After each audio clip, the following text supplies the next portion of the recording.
భవిష్యత్తులో బంగారం ధర తగ్గుతుందా పెరుగుతుందా? ఇప్పుడున్న పరిస్థితుల్లో పసిడిపై పెట్టుబడి మంచిదా? వెండి కొనుక్కుంటే బెటరా? పండుగ వేళ బంగారం ధర ఎందుకు తగ్గింది? Watch this report.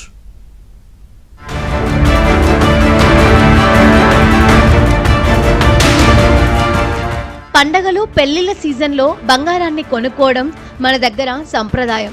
దేనికి డిమాండ్ తగ్గినా పసిడికి మాత్రం క్రేజ్ తగ్గదు.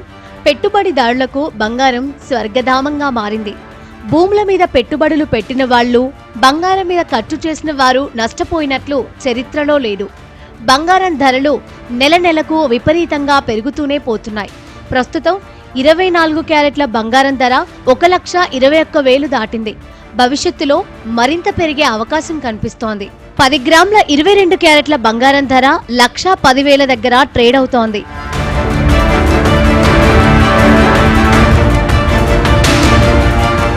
పుత్తడితో పాటు వెండి ధరలు విపరీతంగా పెరుగుతున్నాయి.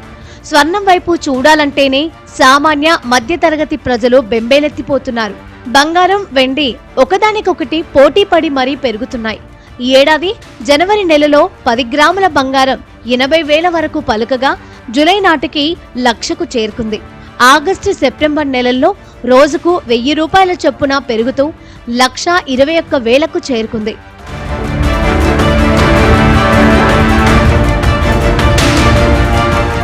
ఈ ఏడాది జనవరిలో కేజీ వెండి ధర 92,000 పలుకగా జూన్లో 1,10,000కు, ఇప్పుడు కేజీ వెండి 1,50,000కు చేరింది. వెండిపై పెట్టుబడి పెట్టిన వారు సైతం మంచి లాభాలు ఆర్జించారు. త్వరలోనే కేజీ 2 లక్షలకు చేరుతుందని, 24 క్యారెట్ల బంగారం 10 గ్రాములకు 1,50,000 రూపాయలకు చేరుతుందన్న ఊహాగానాలున్నాయి.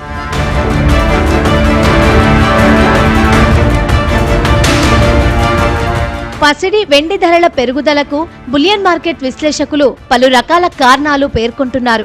రష్యా ఉక్రెయిన్ యుద్ధం, ఇజ్రాయెల్ గాజా మధ్య జరుగుతున్న యుద్ధంతో పాటుగా ఇటీవలే అమెరికా అధ్యక్షుడు ట్రంప్ విధిస్తున్న సుంకాల ప్రభావంతో బంగారం ధరలు పెరుగుతున్నాయి. అమెరికాలో షట్డౌన్ ధరల పెరుగుదలకు ఆజ్యం పోస్తోంది.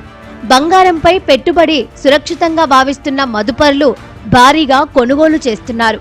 ఒక్క భారతదేశంలోనే కాకుండా ప్రపంచవ్యాప్తంగా ఇదే పరిస్థితి.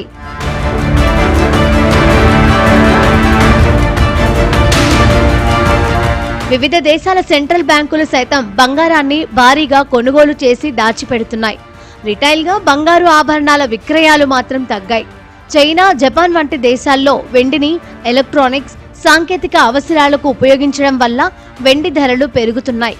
2026 జూన్ నాటికి బంగారం ధరలు మరో 6% పెరిగే అవకాశం ఉంది. ఈ ఏడాది పసిడి ధరలు 40% పెరిగాయి. వచ్చే ఏడాది ఈ స్థాయిలో పెరిగే ఛాన్స్ మాత్రం లేదంటున్నారు నిపుణులు. అయితే పెరగడం మాత్రం పక్కా.